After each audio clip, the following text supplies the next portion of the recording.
Prosperity hose is not your job. It's not your clients if you have your own company. It's not your inheritance. It's not your paycheck. It's not anything outside of you. You are your prosperity hose. And that's what's so amazing about the true principles of prosperity and how to bring more wealth and health and plenty and wonderful relationships and increase your faith in God is all prosperity, the way that I teach it. Hi there, prosperity seeker, and welcome to another episode of the Prosperity Approach podcast. I'm your host, Allyson Chavez, and I'm always honored and excited to be here with you to spread some sunshine, to spread truth, light, and prosperity these days, because boy, do we need it now more than ever. So here's the thing that we've heard before about, I'm all about prosperity. That's the whole name of my company is the umbrella of the prosperity approach, right? And we are in this contracting economy right now. We are in the highest inflation that any of us really have ever seen or experienced. We're in a lot of political uproar and turmoil. Globally, this seems to be the case. And so it can be very, very easy for us to kink up what I call the prosperity hose.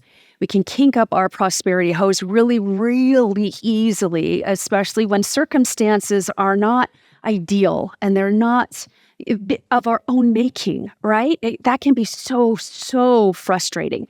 And so I really want to talk today about how to unkink your prosperity hose by letting go of 8 things that you're probably doing that's kinking your prosperity hose. Now, here's the thing about the prosperity hose. That is so cool. Prosperity hose is not your job. It's not your clients if you have your own company. It's not your inheritance. It's not your paycheck. It's not anything outside of you. You are your prosperity hose. And that's what's so amazing about the true principles of prosperity and how to bring more wealth and health and plenty and wonderful relationships and increase your faith in God is all prosperity, the way that I teach it. And the reason why it works so beautifully is that it all hinges on you. It all hinges on you and about what you're willing to receive and what you're blocking and how you're blocking from receiving those things. So Catherine Ponder said this about prosperity. She said, "You are prosperous to the extent that you experience peace, health, and plenty in your life." And I really, really love her explanation of what it means to her to be prosperous. And I fully agree with that. But I also know that we live in this world that is just saturated in negativity and powerlessness and all of those things. And so it can be really easy to forget how powerful we really are to create our own reality and to change our circumstances when everything that we listen to and everything that we see and that we watch tells us the exact opposite, and that we have to wait for things to change or, just hunker down and wait out the storm. And I don't believe that we need to do that. In fact, I think that is the opposite of how we change our circumstances. I believe it was Joseph Murphy who said that most people try to change conditions and circumstances by working with conditions and circumstances. And that just lengthens the condition and the circumstance. We actually need to go to the cause that created that condition or circumstance. And that cause is how you use your conscious mind. And I really love that, because even though it's not our fault that we're in this really high inflation, it's not our fault that the money's not going as far as it used to go. It's and we've got a lot of just so many things, more health issues than we've ever had before. And, just a lot of contrast that we're experiencing right now. And even though it's not your fault, you are the cause to be able to change your conditions and circumstances. And that when I learned that, I was filled with so much peace and so much excitement, because if I'm the cause, then I can be and do what Joe Dispenza says, which is causing the effect. And I want to change that effect. But first, we got to know, what are we doing to kink up our prosperity hose? What are we doing to kink ourselves up and block ourselves from receiving that peace, that health, that plenty in life that we want to receive or we want to experience? So I'm just going to go through 8 things in this episode, and maybe I'll record another one if you're interested, with some more things that you can let go of to unkink that prosperity hose. The first thing to let go of is fear. Now, have you heard that acronym that fear is false evidence appearing real. I've really never ever liked that acronym. That's never landed with me. Somebody once explained fear to me this way, and I loved it. And they said, fear is anticipation of pain. Wow. Yeah. That one totally resonated with me because I completely relate to that. If I'm in fear, I'm anticipating pain of some kind. And fear puts us into survival, doesn't it? And you know you're in survival when you're tense. That's how you can tell you're in survival or you're in fear of some kind, is that your whole body just naturally, instinctively tenses. So the first thing that we need to let go of is that fear. And that's something that we get to practice every single day. You get to practice through deep breathing. You get to practice through reminding yourself that you're going to be okay and everybody's safe no matter what happens. You're safe no matter what happens, that God's got your back and the universe conspires to help you and all of those things to help you let go of that fear. Second thing to work on letting go of is doubt. Doubt is that second guessing. It's projecting something that you don't want. You're thinking about, oh, what if this doesn't work? This probably isn't going to work. So we've got to work on letting go of doubt. That will help unkink you, and you are the prosperity host. Bad, grumpy moods. We got to start working on letting go of those. And you know what? Stop watching or listening to social media that puts you in a bad or grumpy mood. Energy is contagious. And so if we're listening or watching those things that make us feel upset or make us feel bad or powerless or less than or limited in any way, it adds to that. And as addictive as that is, because it really is, it's drama and drama is addicting, let go of that.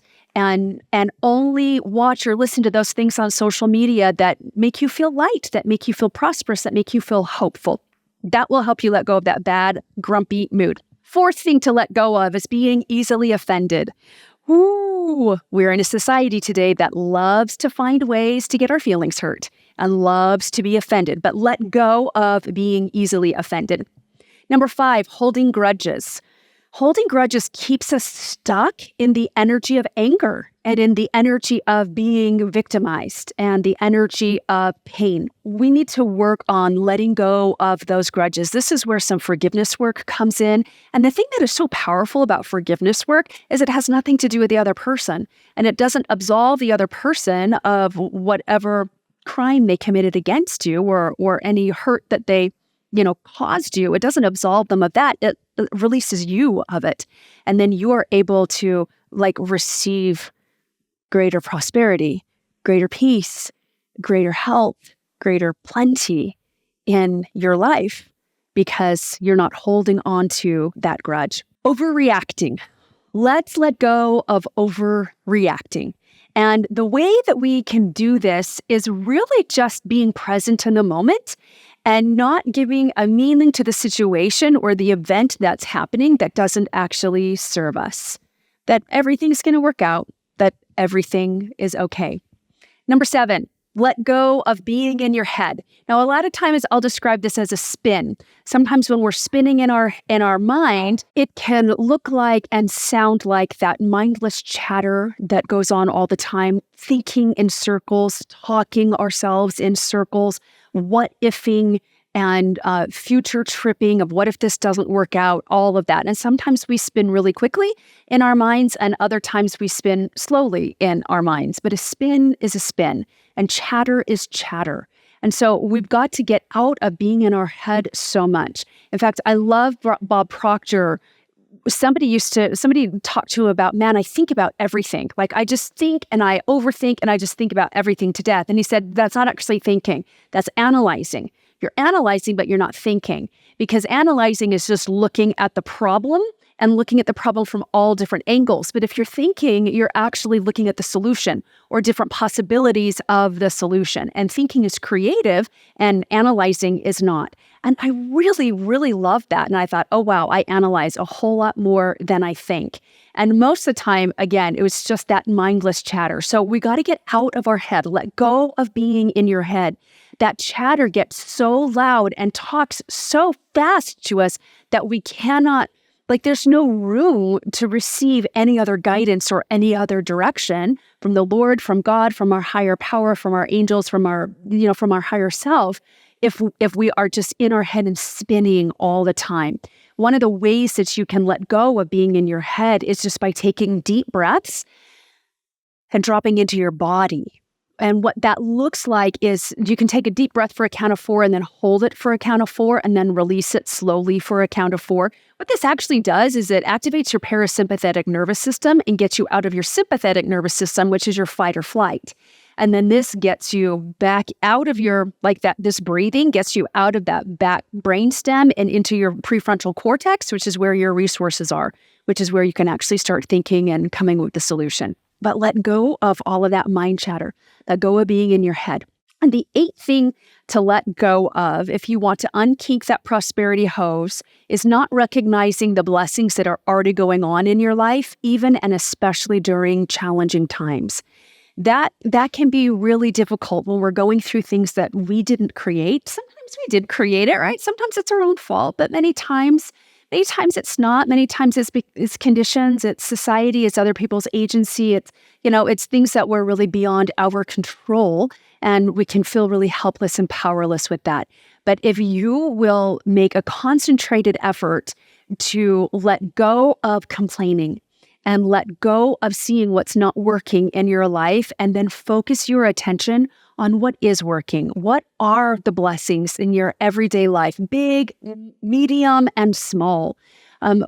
How can you see God's hand and his fingerprints every day of your life?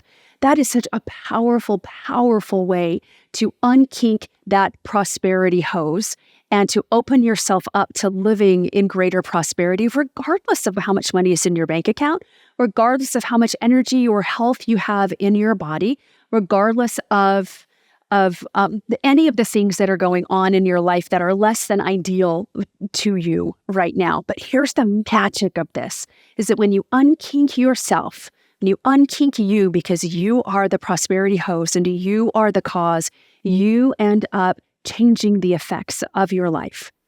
And you do it by changing yourself. You'll start to feel a little bit better, even if you haven't made another dime. You'll feel more energized, even if you've got creaks and pains and aches in your body and your health isn't quite where you want it right now.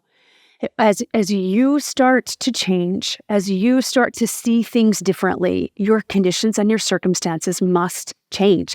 That's the beauty of it. That is a universal, immutable law. So you are the hose. You have the power. Prosperity becomes you. And let go of those 8 little things, which are kind of big things, I know, but let's start letting go of those 8 things and just watch how you change and how your life changes. And until the next time, remember, prosperity really does become you.